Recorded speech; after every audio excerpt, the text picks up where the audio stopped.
All right, so welcome back, everybody, for another deep dive with us. It's great to be back. We always try to choose topics that are timely and relevant and sometimes a little controversial. Oh, yeah, absolutely. But we're diving in today into a topic that is sure to generate some buzz. Can't wait. And we're taking a look at this article called The Most Important Promises Donald Trump Has Made for 2025.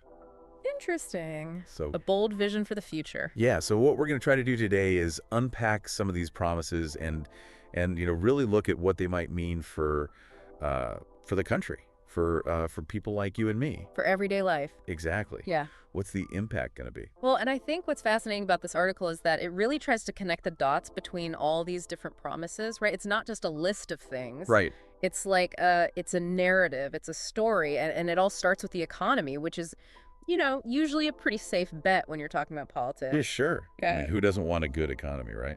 Exactly. And so right out of the gate, the article highlights these promises of tax cuts, right? Tax cuts. For the middle class, for small businesses, it's like classic. Yeah, we've heard this before, though, haven't we? I mean, Mhm. is this time different?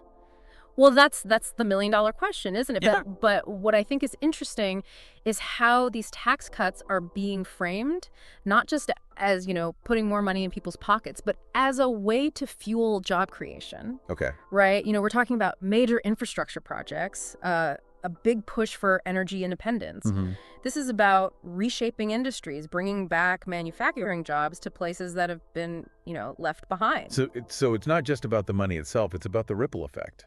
Exactly. The potential is huge. I mean, think about it. You revitalize these industries, you create jobs, you Mm. boost the economy. It could be a game changer. And of course, the article also mentions deregulation, which is another Yeah. familiar theme for this administration. Right. I mean, it's this idea that by cutting red tape, by getting the government out of the way, businesses can thrive and the economy can grow. But isn't there a risk there too? I mean, less regulation could mean less protection for consumers, for the environment. Oh, absolutely. It's a delicate balance, right? And that's something that any administration has to wrestle with. How do you stimulate economic growth while still safeguarding, the things that matter The things that matter. to people's lives, their health, the planet?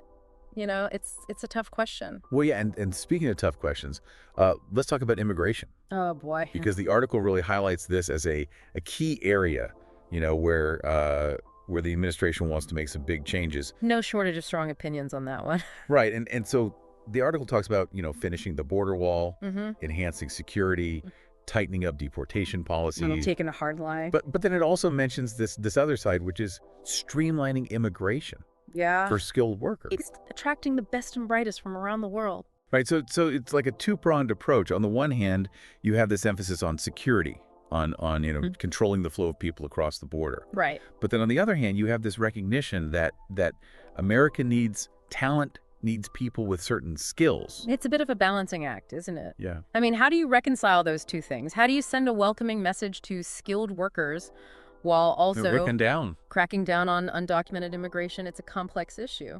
Well, and what about the impact on domestic workers, right?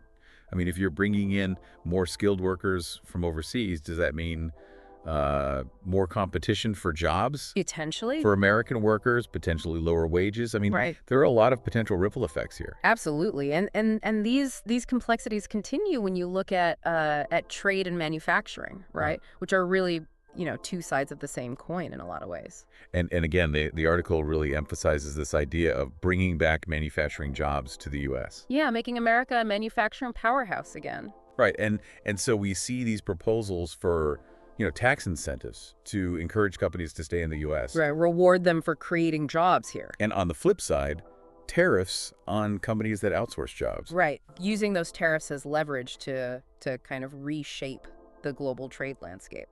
But aren't tariffs risky? I mean, I vaguely remember from my economics classes that tariffs can sometimes backfire. Absolutely. I mean, they can protect domestic industries in the short term, Yeah? but they can also raise prices for consumers. They can lead to trade wars. It's a very delicate instrument, and it's one that has to be used very carefully.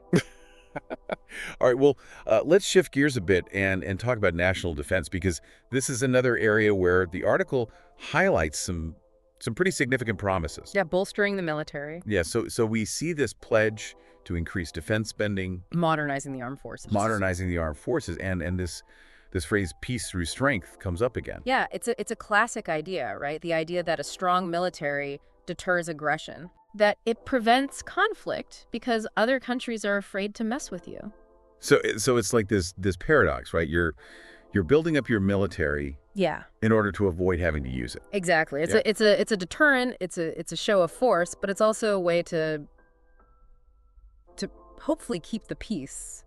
But of course that comes with a cost, right? I mean, increased military spending means less money for other things. Right. And it also raises questions about, America's role in the world, right? That- Because on the one hand, the article talks about reducing U.S. involvement in foreign conflicts. Right. But on the other hand, it talks about holding adversarial nations accountable. Mm-hmm. So how do you square those two things? How do you pull back from global engagements Mm-hmm. while also, standing up to countries that you see as threats? Well, and how do you define what an adversarial nation is? I Exactly. mean, that's a whole other conversation. It is. And it's one that we could probably spend a whole deep dive on. Oh, absolutely. But I think it's important to acknowledge that these are complex issues with no easy answers. Right. So, moving on, let's talk about energy independence, Okay. because this is another big theme in the article, this idea of the U.S. becoming a dominant player in the global energy market. Energy dominance. Right. So we see these proposals to expand oil and gas drilling. To boost production, to become a net exporter of energy. Right. So the goal is to basically make America energy independent. And to use that as a source of economic and political power. Right. But what about the environmental impact? I mean, isn't there a risk that this could undermine efforts to combat climate change? Oh, absolutely. I mean, this is a classic trade-off, right? Right. Economic growth versus environmental protection, and it's a debate that's been going on for decades. Well, and it's one that's not going away anytime soon. Nope, not at all. Right. So let's revisit a familiar theme from past campaigns. This idea of draining the swamp. Yes, a classic. Right. Tackling corruption in Washington. Holding politicians accountable. So the article mentions things like term limits for Congress lobbying reforms, reducing the influence of special interests. It's a powerful message, right? I mean, who doesn't want a less corrupt government? Right. A government that's more responsive to the people. But is it realistic? I mean, these are pretty sweeping changes. Right. And they would require a lot of political will to implement. So you're saying it's more of a long shot. Well, it's definitely an uphill battle, but, sometimes those are the battles worth fighting. All right. So finally, let's talk about healthcare and education. Okay, two big ones. Two huge issues that affect just about everyone. Absolutely. And the article lays out some pretty contrasting approaches here. Yeah, notice that. So on healthcare, the focus is on repealing and replacing the Affordable Care Act. Right, moving away from that model. Right, and instead emphasizing market-driven solutions. More choice, more competition, lower costs. Right, so it's this idea of empowering individuals to make their own healthcare decisions. Right, putting the power back in the hands of patients and consumers. But then when it comes to education, it's a different story. Yeah, it's much more about local control, parental rights. So school choice charter schools, reducing federal involvement in education. Yeah, it's a very different philosophy, Yeah. right? Much more decentralized. Right. So on the one hand, you have this push for a more free market approach to healthcare. Yeah. And on the other hand, you have this emphasis on local control and parental choice in education. It's interesting how those two things kind of coexist. It is interesting, and it really highlights the diversity of ideas that are out there. And the challenges of governing, right? I mean, Yeah. trying to find solutions that work for everyone. Well, so we've covered a lot of ground here. We've talked about the economy, immigration, national defense, energy, healthcare, education.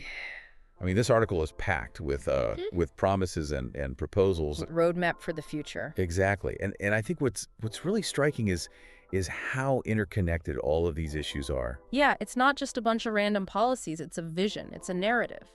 Right. And whether you agree with that vision or not, I think it's important to understand it, to really grapple with the ideas and the potential consequences. Absolutely. And that's what we try to do here on the deep dive, right? We try to provide the context, the analysis, the different perspectives so that people can form their own informed opinions. Exactly. So if you're looking for more in-depth coverage of these issues and really want to dive deeper, I highly recommend checking out the channel, The True North. They do great work. They really do a fantastic job of breaking down complex topics and really getting to the heart of the matter. And encouraging people to think critically. Exactly. So until next time, keep diving deep and stay informed.